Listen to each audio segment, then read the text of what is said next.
பாவம் கஷ்டப்பட்டு எடுக்கிறாருப்பா. அவரை ஏப்பா போட்டு என்ன வேணா கேளுங்கப்பா, நான் பதில் சொல்லிக்கிறேன். இவர் குழந்தைப்பா, பையன்களுக்கு தெரியாது, வாய்ப்பு இல்லை. நான் 6-7 வருஷம் மகாராஷ்டிராவில் இருந்தனால, டெல்லியில் இருந்தனால, நான் போய் சின்ன பையனாகவே போய் அங்கங்கே ஆக்டிங் கோர்ஸ் அது இது பண்ணி வியாபாரம் பண்ணனால கற்றுக்கிட்டேன். அதனால எந்த மொழிக்கு எதிரானது இல்லைப்பா. இப்போ இந்த அலையன்ஸில் இருக்காங்க, இது அரசியல். நீ ஒன்றே அந்த இவர் மாதிரி பேசக்கூடாது. ஒரு 3 எழுத்து தலைவர் ஒருத்தர் ஒன்று 2 வரியில் இன்பிட்வீனில் படிச்சுட்டு அதெல்லாம் வேணாம்.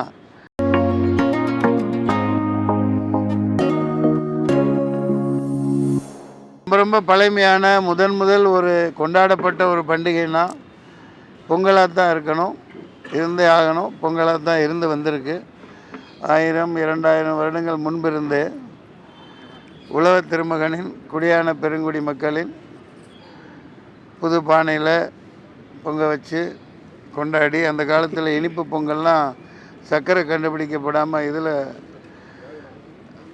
பனை மரம், தென்னை மரம், அந்த வெள்ளைக்கட்டிகள் இனிப்பு பொங்கலில் நான் படித்த புத்தகத்தில் அந்த பூசணிக்காய், மஞ்சள் பூசணிக்காய், அரசாணிக்காய்னு சொல்லுவாங்க, ஆரோக்கியமான பொங்கலாக செஞ்சு சீச்சிட்டு அதை உள்ளே போட்டு கிண்டி ரொம்ப அசத்தலான பொங்கல் கொண்டாடி வந்திருக்காங்க.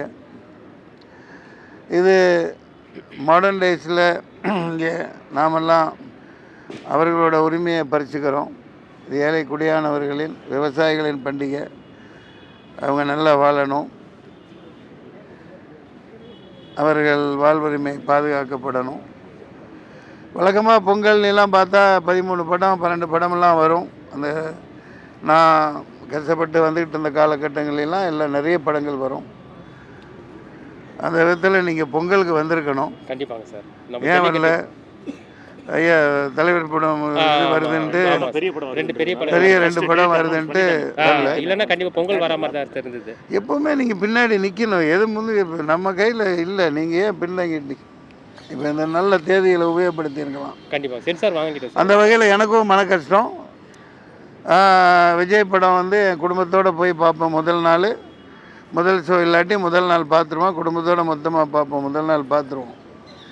அந்த வகையில் இது ஜனநாயகன் பார்க்க முடியல. அதில் பல அரசியல் இருக்குது. அதை இங்கே பேச விரும்பலை. இது இவர் சும்மா வாங்க அந்த பச்சரிசி 2 கிண்டிட்டு போங்கன்னு சொன்னார். இங்கே வந்தால் உலகத்தில் உள்ள அனைத்து மீடியாவும் வந்திருக்கீங்க. அது சல்யூட்டையும் பெரிய அளவுக்கு செலவு பண்ணி பண்ணுறாரு. முதல் தயாரிக்கிறாரு, இயக்கமும் செஞ்சுருக்காரு. சரவண சுப்பையோட நடித்த எல்லாம் எனக்கு பாக்கியம். இல்லை நடிகர் தினேஷ் சொல்லணும்னா ரொம்ப ரொம்ப எளிமையானவர். அவர் இந்த சினிமாவுக்கே ஃபிட்டாகாத ஒரு மனிதர். அதாவது யதார்த்தம். குழந்தை சார். நம்ம விக்ரம் இருப்பார். ஆனால் இன்னும் ஒரு விக்ரம் மாதிரி. அதாவது உள்ளுக்குள்ளே ஒன்று வெளியே வச்சுட்டு பேசாது. குழந்தைய விட குழந்தை. ஆமாம். இப்போ வந்திருக்க வேண்டியவர் அந்த மதுரையில் பாரஞ்சித் படத்தில் ஒரு கெட்டப்பில் இருக்கனால வெளியே வரலன்னு சொன்னாங்க. உங்களை சந்தித்ததில் மகிழ்ச்சி. நீங்கள் ஏதோ கேள்விகள் இருந்தால் கேட்கலாம். அந்த கருப்பு பல்சர், கருப்பு சூர்யா படத்தில் நடிச்சிருக்கேன்.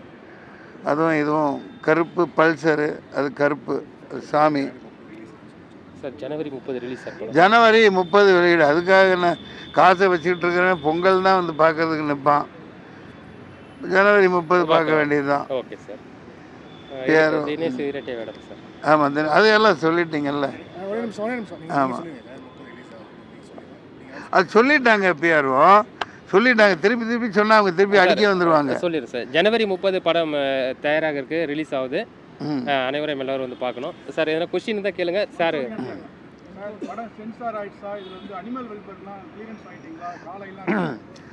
அதான் வாங்கிட்டாங்க. நான் நடிக்க தான் செய்யறேன். அனிமல் வெல்ஃபேரை பாருங்க, அது ஒரு பெரிய கதை. அது இங்கே தான் இருந்துச்சு, நம்ம அடையார்கிட்ட. அந்த இதை திடீர்னு நைட்டாக ஹரியானா கொண்டு போய் வச்சுட்டாங்க. அதை கேட்க ஒரு நாயும் இல்லை. அனிமல் கூட கஷ்டமாக தான் இருந்தது வாங்குறதுக்கு.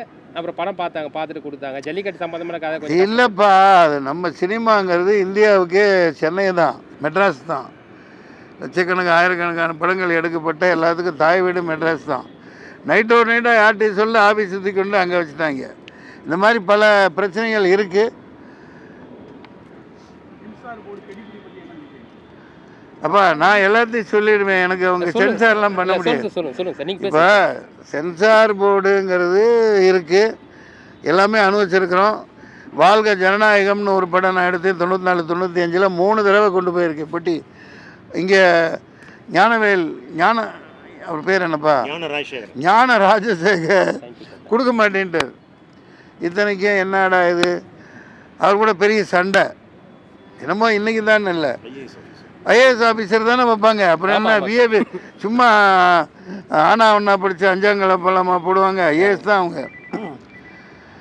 மாட்டேன்ட்டாரு. நான் 3 தடவை ஒரு வருஷம் அலைஞ்சேன். வாழ்க ஜனநாயகன்னு படம் பொட்டி. அப்போலாம் வந்து டிஜிட்டல் கிடையாது, பெரிய பொட்டி, 7 பொட்டி 6 பொட்டி ஆக்கி அந்த ரீலை தூக்கிட்டு ஏர் இண்டியா, அப்போலாம் ஏர் இண்டியா ஒன்று தான், டிக்கெட் போட்டு கொண்டு போனேன். அப்புறம் 2 தடவை டிக்கெட் வேணான்ட்டாங்க. இப்போ யூஸ்வல் பேசஞ்சர்னு ஒன்று அவங்க விட்டுருவாங்க. இப்போ தான் ஏகப்பட்ட ரேட்டு. அங்கே சென்சார் அப்படி போய் 3ஆவது தடவை அங்கே போய் சாரா, இவங்க சென்சார் ஆஃபீஸர் சாரான்னு ஒருத்தங்க உட்காந்துருந்தாங்க. இனோமி உங்கள் கவர்னரோட சிஸ்டர்னா பாத்திமா பீவி. ரிவைசிங் கமிட்டியில் ஃபைனலுக்கு போயிட்டேன் நான். அதெல்லாம் தேவையில்லை, நீ என்ன சொல்லுவாங்க, பாம்பே போக சொன்னால் அங்கெல்லாம் போகல, பொட்டியை தூக்கிட்டு அங்கே போயிட்டேன். நான் அவங்க கவர்னர் பாத்திமா பீவியோட சிஸ்டர் தான். பார்த்துட்டு இதில் என்ன இருக்குதுன்னு போட்டு கொடுத்துட்டாங்க. சில நேரத்தில் போராடணும். சென்சார் போர்டுன்னா அப்படி தான். 50 லட்சம் வாங்கினதா விசாலெல்லாம் குற்றம் சொல்லியிருந்தார் கொஞ்சம் வருஷம் முன்னாடி. 2 கோடி 1 கோடி இப்படிலாம் பாம்பேலாம் கம்ப்ளைண்ட் வந்திருக்கு. பல சென்சார் ஆஃபீஸர்கள் வாங்கிட்டெல்லாம் அந்த டயத்தை யூஸ் பண்ணிட்டு ரிலீஸ் பண்ணியிருக்காங்க. நீதிபதிகளே அப்படி இருக்கையில் அப்புறம் சென்சார் போர்டில் என்ன இருக்காமல் இல்லாமல் இருப்பாங்க. இது எல்லாம் நடக்கிறது தான். இது எல்லாம் அரசியலில் சகஜம் அப்பா அப்படின்ற மாதிரி எல்லா துறையிலும் இருக்குது. சொல்லுங்கள் சார். ஜனநாயகன் படம் வந்து பொங்கல் பேசுறதுக்கு வரல. ஆமாம் சார். ஆனால் இப்போ வந்து அது பயன்படுத்தி வாத்தியார் படம் வருது, வாத்தியார் வருது. பாவம் கஷ்டப்பட்டு எடுக்கிறாருப்பா. அவரை ஏப்பா போட்டு என்ன வேணா கேளுங்கப்பா, நான் பதில் சொல்லிக்கிறேன். இவர் குழந்தைப்பா. பார்த்தேன் படம் அசத்தல். இல்லை அந்த எழுத்துக்குள்ளேயே போகல நான். படம் வந்து அந்த நோக்கமும் சரி. இந்த காலகட்ட இளைஞர்களுக்கு அந்த இந்தி எதிர்ப்பு போராட்டம், திராவிட கழகங்களின் அன்னாலைய போராட்டம், அந்த அப்படியே நெருப்புக்கு பலி கொடுத்தாங்க. 100-200 பேர் சுட்டு கொல்லப்பட்டாங்க. இப்போ வந்து அதை காங்கிரஸ் அது இதுன்னு சண்டை பண்ணிகிட்டு இருக்காங்க. அது காலம் வரலாறு. சுதந்திரம் வந்து வாங்கையில் எல்லாம் ஒரே ஒரு கட்சி தான் இருந்தது, தேசிய காங்கிரஸ் தான் இருந்தது. அப்புறம் பிரிஞ்சு போனவுடனே அந்த இந்திய திணிக்கையில் தான் கிளர்ந்து எழுதுகிறாங்க. அந்த இதில் அவ்வளவு காட்டப்படாட்டியும் ஒரு 10 விழுக்காடு தான் காமிச்சிருக்காங்க. அதுக்கே சென்சார் ஏகப்பட்ட கெடுபிடி பண்ணியிருக்கு. ஆனால் முழுமையாக 5-6 தடவை நான் அழுதேன் அந்த படத்தில். அந்த நேற்று தான் பார்த்துட்டு வந்தேன். அதெல்லாம் ஒரு சினிமா. அந்த பல பேர் வெளியே வரையில் எப்படி இருந்துச்சு அந்த கேள்விக்கெல்லாம் உட்படுத்தக்கூடாது. அது ஒரு சரித்திரம், அது ஒரு patriotic film. Hats off to எந்திரிச்சுன்னு வணக்கம் சொல்லணும். சுதா கோங்கரா ரொம்ப அசத்தலாக பண்ணியிருக்காங்க அந்த படத்தில். இது வேறு இதாக இருந்தாலும் சொல்ல வேண்டிய கடமை. நல்ல வேலை. அதர்வா அசத்தலாக பண்ணியிருக்க அந்த பையன். அப்படியே அந்த காலகட்ட இளைஞனை காட்டுது. சிவகார்த்திகேயனுக்கு தீனி பத்தலை சொல்லப்போனால். அந்த போராட்டங்களில் ஒரு 5% தான் சிவகார்த்திகேயன் பங்காக இருக்குது. ஆனால் அவர் பங்கை பயங்கரமாக பண்ணியிருக்காரு. ஸ்ரீலீலா அண்ணாவா அதான் மோகன் ரவி, ஜெயம் ரவி.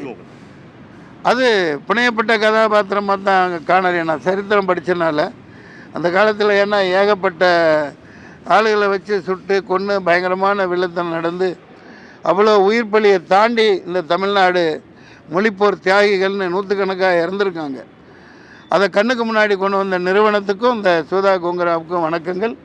அது கொண்டாடப்பட வேண்டிய சரித்திரத்தில் இதை காமிச்சிருக்காங்கங்கிற ஒரு சந்தோஷம் எனக்கு இருக்குது. அந்த வகையில் அது கொண்டாடப்பட வேண்டிய படம்.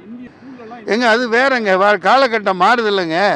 அதுலேயே படத்தில் ஹிந்தி, அதாவது இந்தியனுக்கோ ஹிந்தி தாய்மொழியாக கொண்டவர்களுக்கே எதிரிகள் கிடையாது. அப்போ பேசப்பட்ட வசனங்கள்லாம் பல அறிஞர் அண்ணா இது பேசவும் பார்க்க முடியாது. சரியான கேள்வி கேட்டீங்க. ஹிந்தி 1000 தான் இருந்தாலும் என் தமிழ் தாய் அன்னை தமிழன்னை என் தாய் வந்து தமிழன்னை. ஹிந்தி எனக்கு சித்தியான்னு கேட்டாங்க. சித்தியா இல்லை வேறு ஒரு வார்த்தையெல்லாம் சொல்லக்கூடாதீங்க.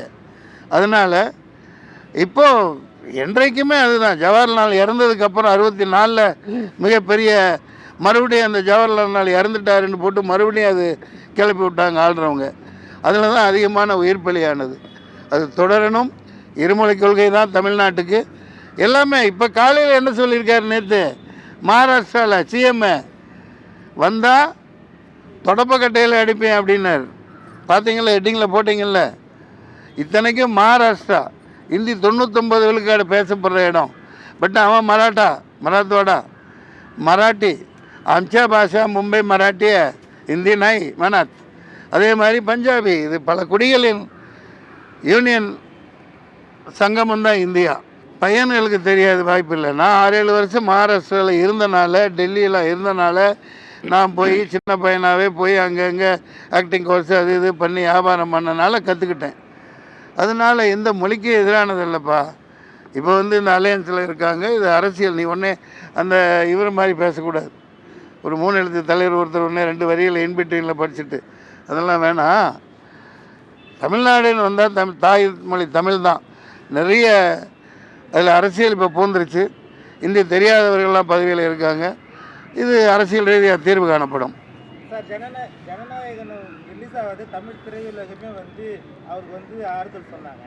ஆனால் விஜய் எந்த ஒரு அறிக்கை இது வரைக்கும் விடல. அது என்கிட்ட கேட்குறியப்பா, என்கிட்ட போய் கேட்குறீங்களே. விஜய் சண்டை முட்டி விடுற இதெல்லாம் வேணாம். அவருக்கு சில கடமைகள் இருக்குது, சில பொறுப்புகள் இருக்குது. அதான் சொல்லிட்டல, அது ஒரே கல்லில் 5 மாங்காய் இருக்குது அதில். அதனால் அது திடீர்னு அது ஒரு அதிர்ச்சி தான். ரசிகனா மக்கள் என்னடா வரலையே அப்படின்னு.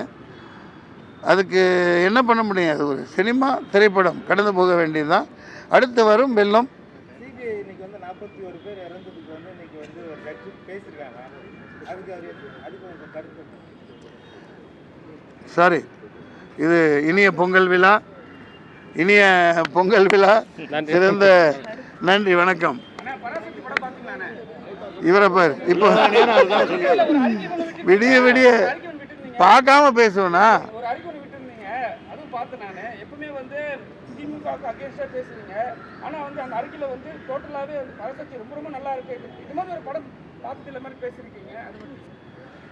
சீதகிராம சித்தப்பான கதையாக இன்னொரு வரைக்கும் என்ன பேசுகிறேன் தம்பி? திமுகன்னு இல்லைப்பா, அப்போ இருந்த எதிர்கட்சின்னு திராவிட முன்னேற்ற கழகம்தான், திராவிடர் கழகம்தான். அப்போ எத்தனை உயிர் பலிகள், எவ்வளவு சேதாரங்கள், எவ்வளவு அந்த வரலாறு இந்த இளைஞர்களுக்கு தெரியாது. அந்த இளைஞர்களில் நீ ஒருத்தனாக இருக்க. தமிழ் குடிகள் எத்தனை பேர் உயிரிழந்திருக்காங்க. தாளமுத்து நடராஜனாக இருக்கட்டும், இங்கே பொள்ளாச்சியில் அதெல்லாம் பேர் ஒருத்தரா 2 பேரா தான் உடம்புல நெருப்பை வச்சு கொளுத்திக்கிட்டு இந்தி ஒலிகன்னு கிளம்பி ஏன்னா திணிக்கப்பட்டது. எல்லா இதுலேயுமே இந்தியில் கொண்டாந்து இங்கே போனது படித்தா தான் வேலைன்னா திருப்பிக்கிட்டு அடிக்க மாட்டோம், என்றைக்குமே எதிர்ப்போம். அதில் கட்சியெல்லாம் பாராட்டுறதுக்கு ஒன்றும் இல்லை.